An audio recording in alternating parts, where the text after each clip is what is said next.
Yes. Thank you very much, Marcia. So we can go right into the first slide because I wanted to kind of answer the question right off the bat. Why are we talking about this? Because some people will say that this is my hobby horse. This is what I'm always talking about. But I want to, if we go to the next slide, who's controlling me or Gabe? I think you are controlling. Okay, all right, perfect. Yeah. So, why this topic? I want to be very clear that we have to change the conversation about gender in Barbados. Usually, when women get up and say, well, hey, this is what we're concerned about, this is what we're facing, this is what is happening, somebody will rebut, but the men too, or what about the men too? We have to have a conversation about how men and women relate to each other in Barbados. That is the reality, right? The distribution of men to women in Barbados is such that I think there's 52 to 49. So if we are not having the conversation of how we occupy the little 166 square miles together that the crabs seem now to want to take over, then we are going to have issues. So I want tonight to be the beginning of a conversation where we talk about the history and how we've gotten, I think, to some of the issues that we have between men and women on the island now. And then how are we going to solve some of these issues? And we're going to talk about it because we recognize and understand that it has an impact on the productivity of the island. Let's take, for example, teachers, right? The majority, disproportionately, of teachers in Barbados are women, right? So when we think of productivity, when we think of whether people go to work in the morning able to do their job, I heard on the calling program a couple of weeks ago, somebody called in and talked about, how Bajan women are so unmarly in service and that kind of thing. But what drives that? Is it that they're just, not good people? Is it that they're absolutely stressed out, trying to figure out how to get children to school, trying to figure out how to keep themselves safe? So when we talk about violence, when we talk about family instability, we are talking about productivity in Barbados. This is why we need to talk about it. I heard again on Brass Tacks today, the birth rate in Barbados is falling, and there was a caller who almost sounded, in my estimation, like he thought the solution was force breeding Bajan women, right? And we are going to get into that, and we're going to understand the historical context of this idea of making women in Barbados have children to up the birth rate, have children whether they want them or not, etc., etc. And then, of course, the final reason I think that this conversation is important now is because of the rising crime, right? When we think about what makes a criminal, if you grow up every day, you can't meet your needs. I saw in the comments when you were doing the little session just now about that young man and how you were able to transform his outlook on life. Somebody said he sounds like a whole different person. That is because hope is an important human element, right? Without hope, we wouldn't be able to live, right? And so if you grow up in absolute family confusion all the time, everything around you is unstable, this, that, and whatever, the reality is that you do not become a well-adjusted human being who can cope with life. Mm-hmm. Now, there's also a piece of research that I read one time, particularly about the impact of intimate partner violence on boys in the household. Every little boy wants to feel like he can protect his mother. That Mm-hmm. is actually the beginning of him understanding his maleness, his manhood, and what it feels like to be a protector, right? He's growing into this big young man. He's 15 or 16. He has his man body. But for some reason within his household, he still can't keep his mother safe.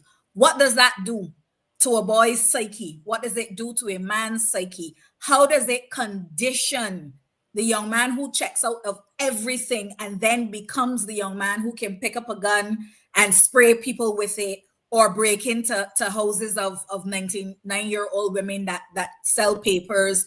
The point is there is a correlation.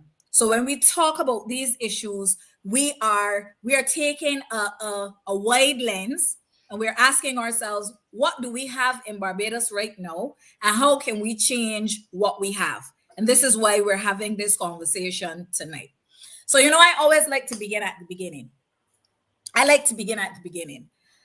We are nothing without our history in the Caribbean. Who we are, everything that we do in the Caribbean has been given to us from the rupture of 1492. The fact that we were enslaved, forcibly removed, and brought to this land, dehumanized, and forced to work in all kinds of atrocious conditions, the poverty that arises, the conflicts within our family, everything goes back to that. So I thought tonight that I would start with understanding what Barbados was and is historically, right? Yeah. Barbados was one of the very, or I would say even only, although I haven't finished do the total, analysis to say only. So I'm going to say I am seeing something interesting.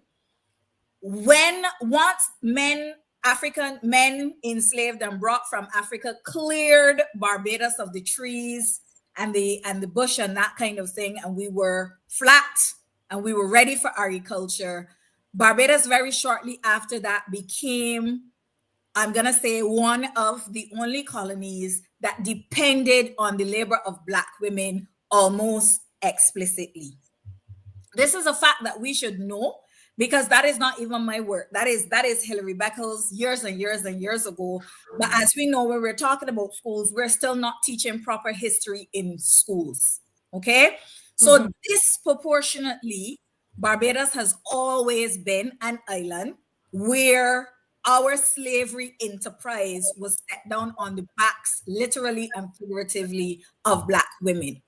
Okay? And it wasn't just work in the fields, because you have this interesting thing happening where white women who were not necessarily married women were able to find their living within a Barbadian society by enslaving Black women and using them for the purposes of prostitution, washing, housekeeping. And those white women were then able to make their living that way. So this disproportionately has always been, I say this, but I mean Barbados, a colony that was based on the labor of Black women. Okay, that is significant. Barbados is also the first island that was able to reproduce its slaves by force breeding Black women. Okay, so there are some things that turn up in our national conversations all the time, and we don't even realize that when we are saying these things, we are actually calling for slave ways. Because when you are going to tell me in 2025 that to get the birth rate of Barbados up, we should just make Black women have children in Barbados, whether they want them or not, you are going back to what my ancestors experienced on the plantation. We had no choice in the matter. Okay, and a lot of those children were actually the children of rape. So what are we saying? What are we really saying? We have to know our history, because history unknown is history repeated. Okay, so that is a little bit of the understanding of where we come from as Barbados. What is the implication then?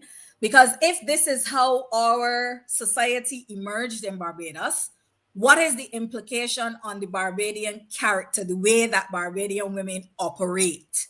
Because when we have this conversation about gender in Barbados, the first thing that comes to the fore is, oh, these women get education, they don't want to have children, comparing the men, this conversation. I was going to ask a question related to that.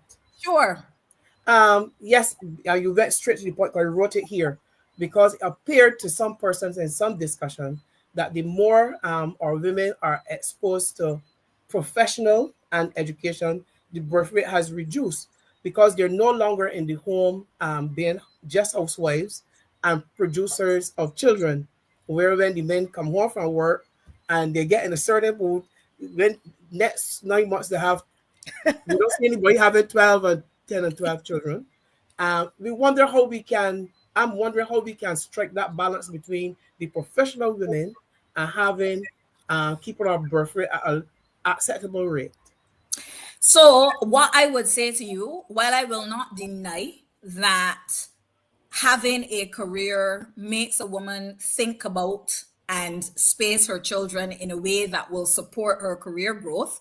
What I am contending to you is that in the context of Barbados, and what I am finding as I continue to research about women and womanhood in Barbados, is that Barbadian women have always strategically been very careful with what they have done with their wombs.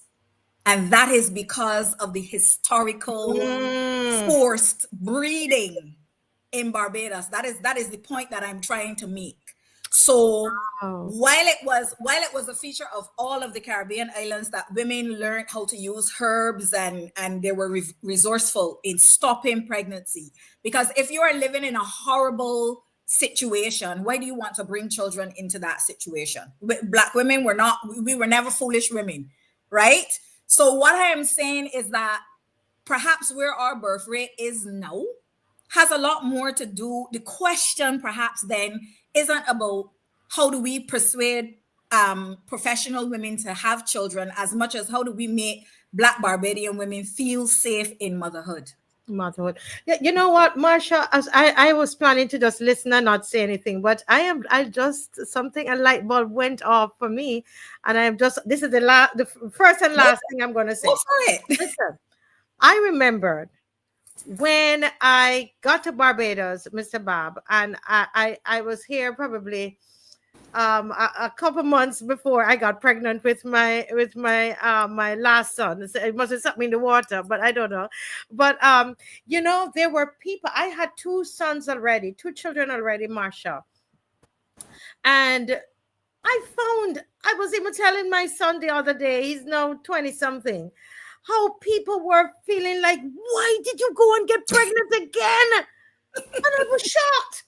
Because I was living in New York, and people were having, all these Spanish people having up children, Jewish people, all these people were freely having children. It was never an issue.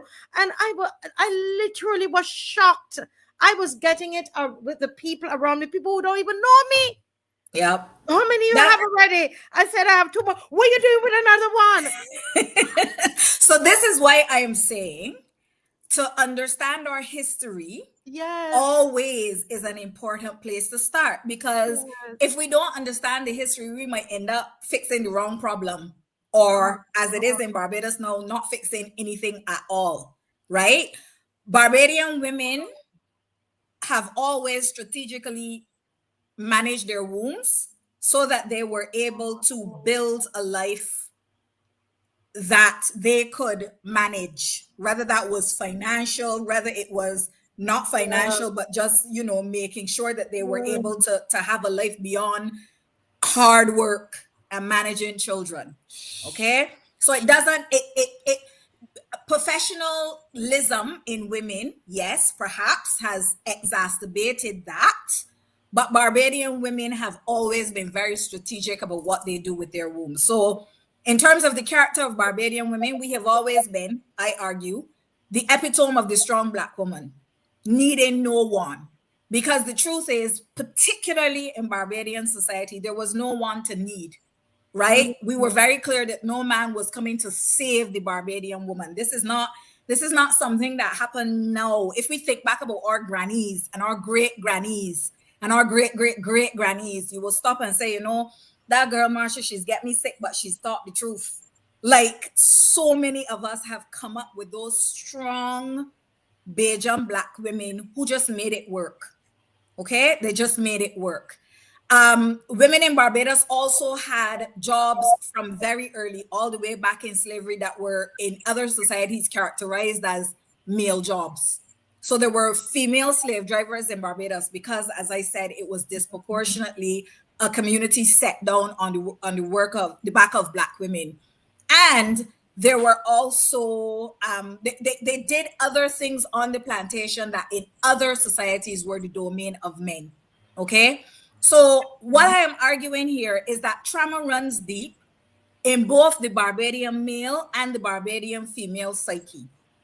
And instead of setting it up as a war between the two, or men too, women too, we have to really start to unpick and unplait what our history gave us, and I'm not saying that we should just keep all of this, but I'm saying that if we want to change it, we have to be strategic. So it makes me question, where's our Bureau of Gender Affairs? What kind of research are they doing? What kind of programs are they stringing together to help with the birth rate being as low as it is, if it really is an issue, right? The other thing that I want to mention is that African women in the context of Barbados, slavery broadly, and Barbados, because that's what we're talking about today. The Black women in Barbados had to multi-partner to be able to choose relationships with Black men, because Massa in the society was all knowing, all seeing. Everybody belonged to Massa. Okay, so when we think now of this thing about Black women being tricksters, Black women being trifling, and that kind of thing, it has a historical context. She had Massa because that was the man that was given to her, and then she would hide and have her lover or her Black man that she chose for herself. All of these things are historical, but that means that, as we know, there were far more visiting relationships in Barbados than marriage. Okay, so I went through the implications for women. What are the implications for Barbadian men? Because I feel as though, in the same way that a very particular and peculiar womanhood has emerged in Barbados, so too a manhood. Okay, if you live on in an island and in a community where the women are ultra strong, they don't need you, the world does not revolve around you, then it is almost as if the experience that Barbadian men have had has never really mirrored any experience of manhood that they learn anywhere or that they hear about anywhere. They have never really been the head of the home. This is why sometimes when we talk about all these women that get education and the pathway and the left the men, I'm like, what are you talking about? We grew up in societies and homes in Barbados where no man, there wasn't no man anywhere around unless he was a child of the matriarch of the family or a brother or something, but definitely not this one man, one woman nuclear family that we see being discussed everywhere, right? So the Barbadian man has had to fight for a place between the white men and, like I said, the Black women who really didn't feel and see a usefulness. I'm not, this is not, I'm not talking about now, I'm talking about historically, right? The relationship between Barbadian Black men and his mother. I think that there's so much that we have to say and talk about and think about the relationship between a Barbadian Black woman and her boy child. We use our boy children as emotional support to fill that void of the man that is missing as an intimate partner. And there's a type of child abuse called quasi spousal abuse. And I think that there are a lot of boys in Barbados who actually experience that. It basically is where the mother, I'm gonna say mother in this context because it just makes it easier for explanation. You don't have a man in your life, so you basically turn your boy child into your man. And you overexpose that boy child to this emotional load of being your crazy spouse before he is ready for it, and it results in an emotional shutdown, the literature will tell you, of that boy child, right? So if you think about that again, and you think about the Barbadian mother, I remember when I was younger and it was a big thing. I bet you all will smile when I say this.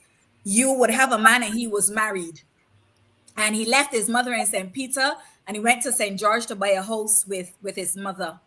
And he has to leave work in town every day and drive to St. Peter to eat his food and then go home in St. George. Look, always smiling. Look, he's smiling. Like, if we think about it, these are the things that we have grown up with for a very long. Look, also, look, watch them. I know it is true. It becomes worse if you have to ride a bicycle. So when you think about it, he is still providing that quasi spousal role for his mother and still at the same time trying to provide it for a wife, and it causes disruptions in the family. But that is as Bajan as cuckoo and flying fish, right? And then the traditional, so where we are now, and somebody needs to say it, and we need to start to help Barbadian men to move into something different. Traditional Barbadian manhood right now is out of date and is Mm. not fitted to today's needs. And when I say needs, when I wrote needs, I was thinking Ah, of needs in a very legal way, almost, right? I think you're going to get in trouble with that point. You better explain it quickly. I am not peeping through nobody bedroom window. That is not my intention with that comment. Okay. What I am talking about is the fact that everywhere in the world, masculinity has become less about providing physically and Mhm. about providing emotionally. It has become about providing emotionally. And Mm. if you have a boy child who, because of these various types of adverse childhood experiences, whether it is, seeing your mother crying at 5 years old and feeling helpless because you can't help her, whether it is sitting down there and listening to all the laments about men and we say all the time, people talk about you're just like your father. It might not be that you're just like your father. It might be just like your father, uncle, the neighbor next door. All you ever hear about men in this community is not a positive message. It does have an impact. It does have an impact. I'm not gonna deny that. But how do we fix that? How we fix that is not to constantly say when women start to address their issues, men too, men too, men too. But there does need to be a conversation and an unpacking of gender in Barbados, definitely. Okay. And what it means too is that Barbadian men, by virtue of where they lived on the same 166 square miles, no mountains to run into, no maroons to become, our men are not fighters. They're not physical fighters. They learned to be very subdued, and that was the way they stayed alive. Because unlike Jamaica, like I said, Marcia, there are no you can't kill a white man and run in the hills, right? You Mhm. kill a white man in Barbados, you die. So Mhm. you have this masculinity that kind of subdues itself, right? Marsha, And if I can, I see Mr. Bob, because this is very deep tonight, and I it's don't know. deep. I want to hear the men. I would love to hear Mr. Bob. What? I'm trying now to. I'm not putting things together. I'm wondering why, and sometimes wonder why men are sitting back and not disrespecting the women on the show and allowing the women to step forward into leadership position. Prime Minister, Governor General, look at education, look at our schools as well, where the ratio of female teachers and male, there's this imbalance in co-ed schools. So I'm now what Marsha has said has is bring home to us why we are men are taking a back seat in terms of leading from the front. I would argue it's not that they have taken it as if it happened 10 years ago or 20 years ago. The point that I'm making to you is Barbados has always been that way. Mm. Barbados has always had disproportionately strong female involvement. What has changed is that with the removal of some of the barriers to, professional positions, you now see women rising even further within professional sectors and that kind of thing. But if you think of our old time society, right? If you think of the jobs that people were able to do to pull themselves out of poverty, reading the road, making pudding and sauce and other delicacies, we have always had a jostling for those jobs between Barbadian men and women.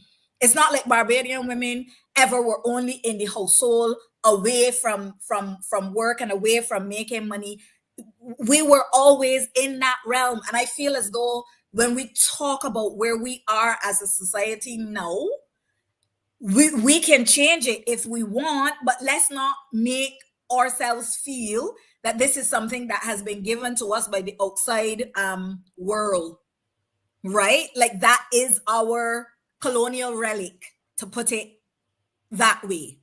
But I just want to say, in finishing off the point about Barbadian men, when we think about our epidemic of violence, then when we compare it to Jamaica and Guyana, and Trinidad and Tobago, they will always tell you, oh, well, we don't have a problem with domestic violence in Barbados.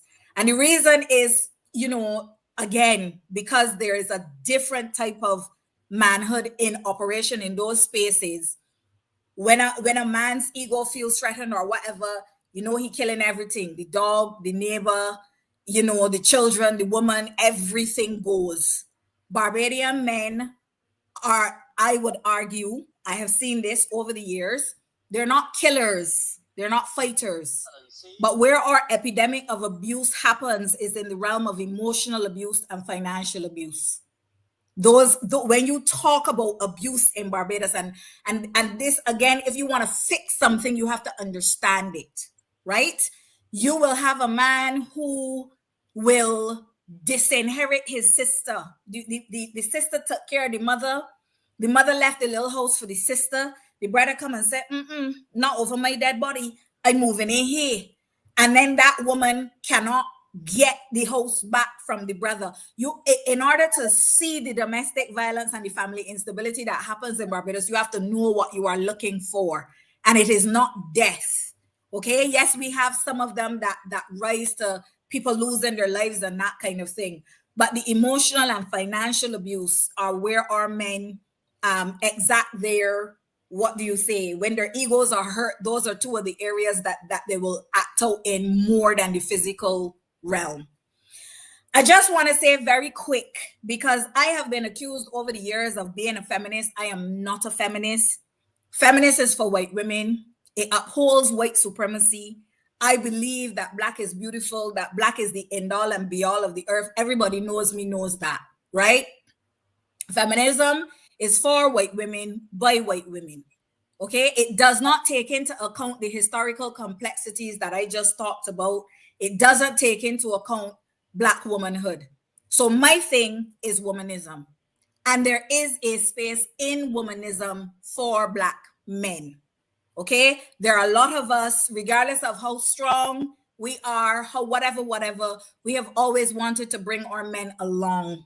Contrary to popular belief, our men are our brothers, or children, or lovers. Black women and Black men have always tried to fight side by side largely. And anything that anybody says that is different is how the white people control us, because a house divided against itself cannot stand. And that is a part of the reason why I am so keen to reposition the conversation about gender in Barbados. Because right now, we are an island with deep concerns that are affecting our children, because family instability affects the children disproportionately, right? And then instead of fixing it, we keep shouting across the way at each other, or men too, or the women too strong. No. Instead of thinking about understanding our history and fixing it to be what we really want it to be. Now, we know that in terms of the slave society was created by the law. We did not exist as human beings. So I want to talk a little bit more now about the Black woman and her children, because we coming down now to why we treat Black women as mothers the way we do, why our courts respond or do not respond to abuse the way it does. And if we want to have a different conversation, then we can have a different conversation about how we fix it, right? So at the beginning, so we know, like I said, that under slavery, and still now, because I believe that Barbados is still a plantation society, we never had one set of rules for everyone.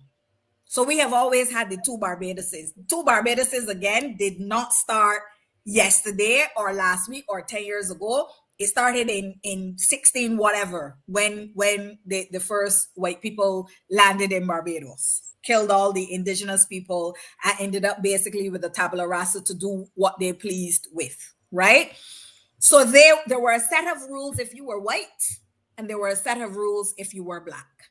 Okay, so when we talk about the Black society, right? The Black society in Barbados in the earliest era was matrilineal.